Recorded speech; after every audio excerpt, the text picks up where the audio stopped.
Tuesday may have been Independence Day for our nation, but for parents with children approaching their second birthday, every day is Independence Day. As the once dependent infant blossoms into a freewheeling toddler, issues of separation become dominant for both parent and child. In this morning's Parenting Points, we'll give some practical advice to ease separation anxiety and help your child along the road to independence.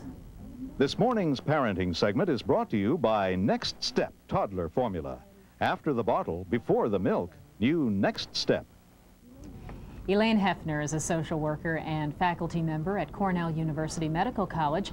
She wrote an article called Declarations of Independence in the June issue of Parents Magazine about this very topic. She's taken time out from a vacation and joins us from the CBS News Bureau in Los Angeles. And Elaine, why don't we begin with defining what can be kind of a complex parent-child relationship. A lot happens in the first year of life and then, boom, the child starts to walk. What happens to the relationship?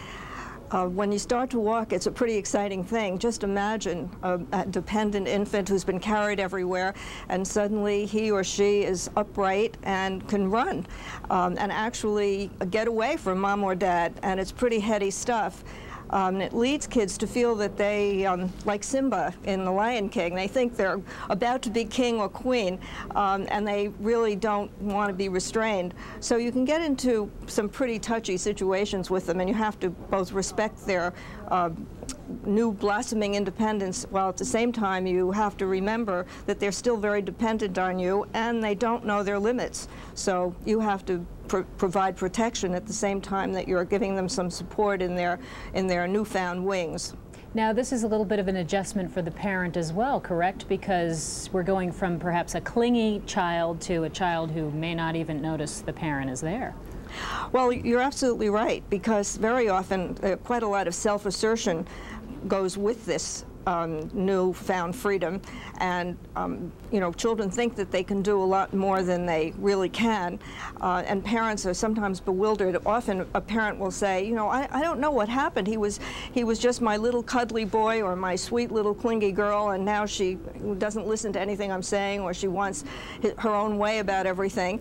And I think parents sometimes are a little bit in for a shock when this happens. But it helps if they realize that it's all part of this beginning process of becoming a person in your own right, developing your own sense of identity. And if you keep that in mind, and I think every parent wants to know that their children are going to be self-reliant and independent people, I think that helps you put up with some of the conflicts that go on during this period, particularly as you approach the second birthday. Yeah, and in your article that we mentioned, you talk about separation anxiety, and it must be kind of difficult for a parent because they see their little boy or girl who may be somewhat indifferent and is asserting his or her independence, yet when that parent has to leave the child with a babysitter and go off somewhere, the child may cry. So any tips? Well, I think that you've made an important point, and that is that don't be misled by what might seem to be indifference. Very often I've heard mothers say to me, you know, it doesn't matter when I leave because he doesn't really care whether I'm here or not. But actually that's not true. The fact is that they sort of think little ones of that age, they feel so powerful that they think that they can kind of snap their fingers and you'll always be there. So they don't maybe seem to pay so much attention to you. But once you start to leave, you can get a good cry when you least expect it. I think sometimes this is misleading to parents because they think that if they just leave without preparing the child, or if the child's in a little play group, that they kind of sneak out. And that is sort of a prescription for disaster, because then when your child discovers that you're not there, some mistrust follows, and then they're really going to keep an eye on you, not let you out of your sight. So the best thing to do is to really let your child know that you're leaving. If you're going out for the evening and you're going to have a babysitter, prepare your child. Tell him that you're going to be gone and so is going to come and stay, and he's going to have fun and play games and so forth. Outline a little bit of what the child is going to do. Don't focus on how you and Dad are going out. You're going to have a wonderful time having dinner out, but rather on what kind of fun the child is going to have while you're away. One episode that you point out in your article refers to a cupcake, and the child has a cupcake, and either somebody takes a bite of it or a piece breaks off, and there's no repairing it, and there's no reasoning with the little boy or girl because they want that cupcake the way it was. They don't want a new one, even though you offer it.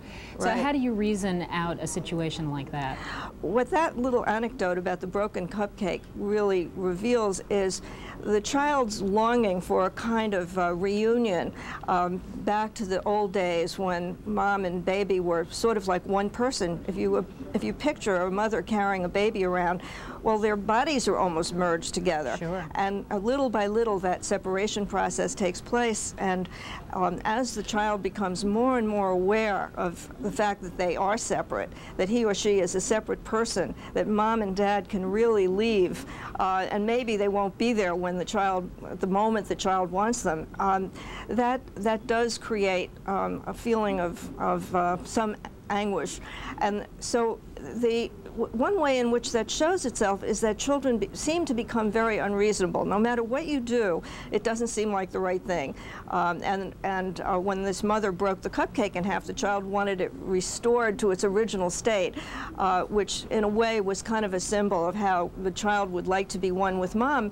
But if you take that completely literally, the child is not happy either, because they're not sure they want to go back to that old state of being one with mom, because then they'll lose their newfound independence. Well, if we have piqued the curiosity of parents out there, we urge them to read your article called Declarations of Independence in the June issue of Parents Magazine. Elaine Heffner, thank you so much for taking time out from your vacation to join us here on Up to the Minute.